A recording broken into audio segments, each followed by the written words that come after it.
तर तुम्हाला पण अशा गावरान पद्धतीने केलेल्या शेवग्याच्या शेंगा खायच्यात का? कशा केल्या ते सांगते.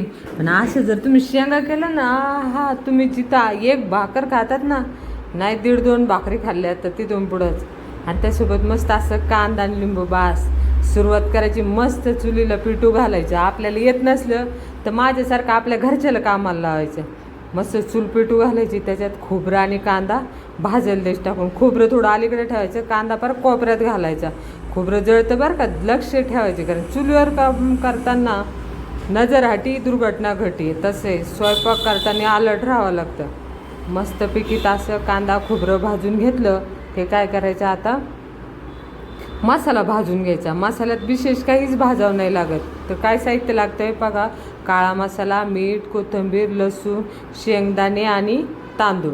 हे घट्टपणासाठी लागतात, कारण की काळ्या मसाल्याची भाजी म्हटल्यावर ती सरभरीत किती मोठी पाहिजे ना, त्या संग भाकरीन ते चुरून खावं लागतात. त्याच्यामुळे भाजी खूप सारी करावी लागते. मग काय करायचं, हे जे मिश्रण आहे ना, थोडंसं अगदी थोडं तेल घालून आहे ना भाजून घ्यायचं तव्यावर तांदूळ आणि शेंगदाणे.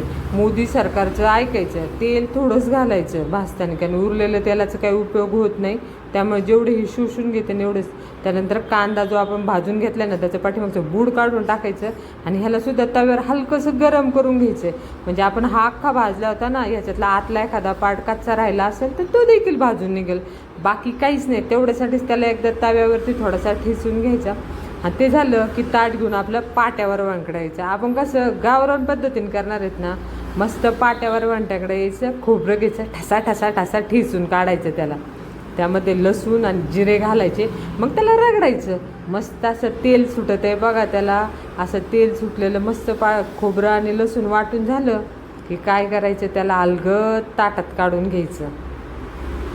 ताटात काढलं की जे बाकीचे ताटात आहे ना, तांदूळ, शेंगदाणे, कोथिंबीर, हे काय करायचं, कांदा, हे पाट्यावर काढून घ्यायचं. आणि सोबत कढीपत्ता घालायचं. लेकरं काय आहे ना, भाजीला कढीपत्ता फोडणीला टाकलं का बाजूला काढून टाकते. आपण त्यांच्या पुढचे, आपण वाटणातच घालायचं, विशेष सोडून द्यायचं. लगेच उत्तर, प्रत्येक प्रश्नाला उत्तर लगेच वाटणात घालायचं. असं खसं वाटून घ्यायचं. ह्याच्यासाठी ते पाटावर वंटा घेतला. याला 2 दिवस याची इतकी काळजी घेतली. आणि मस्त अशा पाट्यावर वंट्यावर खसा वाटून घ्यायचा हा मसाला. आणि मसाला वाटून झाला ना, तर हा वरवंटा हे धुवायची पण एक टेक्निक आहे बरं का. ह्याच्यावरची सुद्धा वाया नाही घालायचं. वाया घालायचं नाही, आपल्याला मोदी सरकारने सांगितलेलं काहीच वाया नाही. असं मस्त पद्धतीने ना काढून घ्यायचं पाट्यावरचं पाणी आणि ताटात काढून घ्यायचं. त्यांना कढई तापायला ठेवायची, त्यात तेल टाकायचं आणि थोडासा कढीपत्ता घालायचंच. म्हणजे लेकरांना पण नको वाटायला आपली आई कढीपत्ता घालायला विसरली काय. येड्यात काढायचं आणि आपल्याला जे करायचं तेच करायचं. मग शेंगा घालायच्या, परतून घ्यायच्या. त्यानंतर आपण खोबरं लसूण सेपरेट वाटलेलं होतं ते घालायचं. नंतर आपल्या उन्हाळ्यात बनवलेला जो काळा मसाला, हळद एकटी घ्यायचं घालून आणि घालायचं ना, आपण जे वाटून ठेवलं होतं ना ते घालायचं आणि याला मस्त परतायचं. आता जाळ एकसारखा ठेवायचा. आता चुलीवर स्वयंपाक करताना ना मला थोडीशी मदत लागते बरं का जाळ घालण्याबाबतीत, कारण काय होतं धुराणी सुधरत नाही. त्यानंतर विसरायचं नाही, चवीनुसार मीठ घालायचं. आणि हो, सांगायचंच राहिलं, सगळ्या भाज्यांमध्ये हिंग कंपल्सरी घालायचं. नियमच ठेवायचा, भाजी कोणतीही असो हिंग घालायचं. हिंगामुळं आपल्याला काय होतं, पचन जे आहे ते सुधारतं आणि आपल्याला कोणताही पदार्थ खाल्ला ना त्याचा त्रास नाही होत. मग हे जे आहे ना, याला चांगलं तेल तूप सुटलं का मग काय करायचं, ताटलातलं सुद्धा वाया नाही घालायचं. हे पाणी पहिलं घालायचं, कारण की विसरलं का नंतर पाण्याचं मेजरमेंट जुळून येत नाही.